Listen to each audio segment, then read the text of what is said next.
All right, what's going on, everyone? This is Aiden Wood, mix and mastering here, and today I'm here with a pretty important video, I would say, when it comes to mixing your songs, and that is talking about something called compression. And I'm sure you've heard of compression. Sure, you have tried it out in your mixes already, tried it out in your own songs, but compression can be something that's a little bit tricky and intimidating. I think a lot of people maybe use it too much. Some people don't use it at all. And I think there's some sort of happy medium that people can use compression for in their songs. And so I think what's important is first off to talk about what compression actually is. Compression essentially is making the loudest parts of your audio quieter and making the quieter parts of your sound louder. And essentially how this works is using the threshold. So if we look here just at our compressor that we have down here, we have an attack, release, ratio, threshold, makeup. And so what do these things actually mean? So the attack will determine how long it takes for the compression to begin. The release will tell you how long it'll last. So if we make the release long, for example, every time it's triggered, it'll last a little bit longer, the compression itself. The ratio in a compressor, essentially, when we have it at, let's say, around 2, it's going to act a little more gentle. When you turn up to something like 10, it's going to kind of act more like a limiter and not really let much pass through. So a lot of the time I'm using like a 2-to-4 ratio, not quite using it at a 10. And, some of the other really important ones, which we're looking right in the middle here, is our threshold and our makeup. So our threshold dictates at what point of the sound hitting a threshold. So let's say it's 17.5 decibels like it is here. That is when the compression will trigger. So anything that goes above this threshold will trigger the compressor. And the makeup is what's going to increase the output after the compressor is working. So let's say we have a sound that hits the threshold and it's reduced by, let's say, 2 decibels. If we bring the makeup back to 2 decibels, that way we're compressing the quiet part by 2 decibels. And the quiet part of the compressor, the quiet part of the audio will then be increased by 2 decibels. So the way we're using it there is pretty much the way that's dictating making those quieter parts louder and using those louder parts to come down a bit.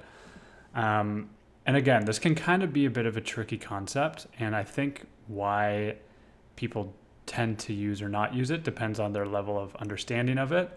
But I think something that's really important to note is that compression works incredibly well for things like drums and vocals.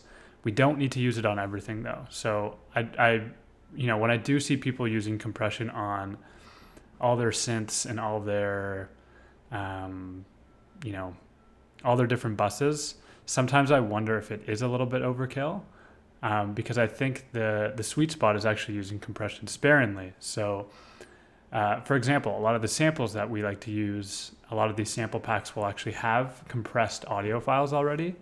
And so when we're throwing on compressors just right onto an audio file, sometimes it's not really unless you're very aware of what you're doing and you're doing it for the change in sound and you're doing it for a very specific reason, a lot of the time the use is not actually that important. I think, where it really does begin to matter is when we're using a lot of different elements and we're trying to kind of make them sound cohesive. So a great example is our drums. So we have all these different hi-hat samples, these loops, these top loops, whatever kind of loop they are. We have a lot of different elements coming from different places in our drums. And that is when compression can be really helpful because, even if we're going through our drums and we're leveling everything out, we're making sure it sounds, like we're getting the parts that we want out of it. What you're going to find is that it won't quite do the trick that a compressor will when it comes to mixing. And the reason why is because, there's parts that you can bring up and down throughout your drums that you think are supposed to go up and down. But a compressor is reading the audio and it's using it by these inputs, right? So it's using like a very specific and very well used example of how to level your things out. And so it's almost like that last little touch. So you level everything out, you make it sound good, and then you add a little bit of compression on the end, and it'll make the most of your drums come out.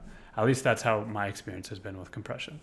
So what I like to do is when I'm using my drums, I like to throw something like a glue compressor on. The glue compressor is a compressor that is made by Ableton, but it's actually modeled off of a Cytomic compressor from, I think it's like one of those like 80s compressors. I can't remember which one it's called, but it's a very effective compressor, and it has a lot that's sort of built into the plugin itself. Like for example, you'll see there's only 7 knobs that I'm seeing here, including maybe 8 with the soft clip there, but the actual things that are built into this compressor, like the knee, for example, are things that really make the sound of the compressor as unique as it is. So yeah, what I'll do now is I'm gonna look and show you guys an example of using parallel compression with my drums. Now, I know I'm going through a lot here, but parallel compression is something that can be very, very effective. And essentially what this is you're compressing 50% of the dry signal and 50% of the wet signal. So you're letting 50% of the dry come through, 50% of the wet. And the reason why this works, I feel, in drums is because you're not ever going to be squashing the sound of it. So everything that you liked out of your drums is still going to pass through at 50%. And then the compression is going to work on the other 50% of that. And it's going to bring out those quiet parts. So this way I find works best for not squashing your drums and not killing the dynamics. You're keeping the effective character and body of the sound, but you're also adding in the compressed signal, which just helps to fill in and make those quieter parts, like I mentioned, a little bit louder. What I'm going to do now is I'm going to show you guys what an example of a use case of using compression is. So what I'm going to do here is I'm going to toggle this full parallel compressor that I have on here. I'm going to toggle it on and off, and I'm going to get you to listen to hear the difference in terms of what's working. So let's listen here. So it's with and without. And what I'm doing is just making sure that we're not adding any gain. If you're using a compressor and you're just adding gain after, it's obviously going to sound better because our human ears perceive loudness as better. So if the output is just louder after you use a compressor and you think it's working and it's making the drum sound so much better, it's actually just making it louder. So my suggestion is, making sure the makeup is making the output the same as it was before using the compressor, so you can really tell what it's doing. So we're going to listen without here once more time. And with.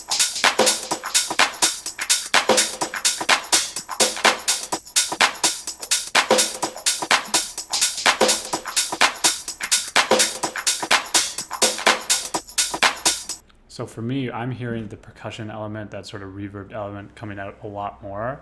I'm also hearing the closed hat come out a bit more. And it's making, again, the fullness of those sounds come to life using this compressor here. And it's not adding any output gain, right? So we're not adding more gain to our bus. We're not adding more gain to the mix. We're using a compressor in a way that is effective to get more out of our sound. And it's, really saving us headroom down the line, right? Like if we were to just add, output to the drums here, it would sound better, but it would be making it much harder to mix. We would have a louder drum bus overall. It would make, the rest of the processing part difficult because we would be at a higher peak.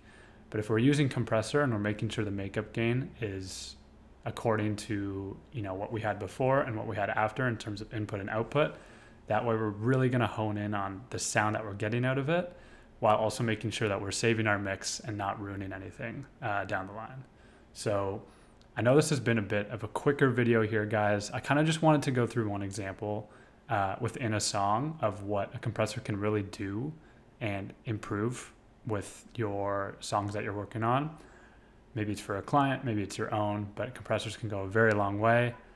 I know I kind of went through the description pretty quickly too, and I think that's just because, you can talk about compression for hours and hours and hours, and it can be, I would actually suggest maybe watching like an hour or two video about compression, and I think there are some of those on YouTube. So if you are a little unsure about something I went through there, definitely go and check something like that out. But the other thing I would say is use compression when you hear very obvious loud parts and very obvious quiet parts. So another example would be vocals. So with vocals, we have depending on the way that it's recorded, depending on so many different things, there's going to likely be loud parts and quiet parts, unless your vocal is very, very good at staying near the mic, controlling their voice. For example, like I could probably even compress my microphone audio that I have here because I'm moving back and forth. There's going to be quiet parts, there's going to be loud parts. But I would say when you're looking to, even out that output signal that you have on something that has sort of a big dynamic range, like a vocal, for example, that is where I would look to use compression. So vocals are my favorite to compress with, as well as my drums, sometimes with my kick and my bass too. Make those things sound like they're a little more similar and kind of working together because the peaks are not moving opposite towards one another, but there's something kind of controlling them, keeping them similar. So yeah, if you're looking to try and add compression to your work and you think there's something that you could get out of it, I would try just throwing it on your next mix. But also, again, I'm going to emphasize this again, really make sure the makeup gain that you have coming out of the compressor is dialed in, because if you just have a louder output coming out of your compressor, you're not really using compression properly. You want to make sure that it's compressing the signal and not adding gain, so that you can add gain down the line and so you can use compression to help your mix. So thanks so much for watching this one, guys. I'm sure there's a couple questions with this video, but if you have any at all, please drop them in the comments and I'll be happy to help. And yeah, this has been Aidan Wood, Mix and Mastering, and I'll see you guys in the next video. Peace.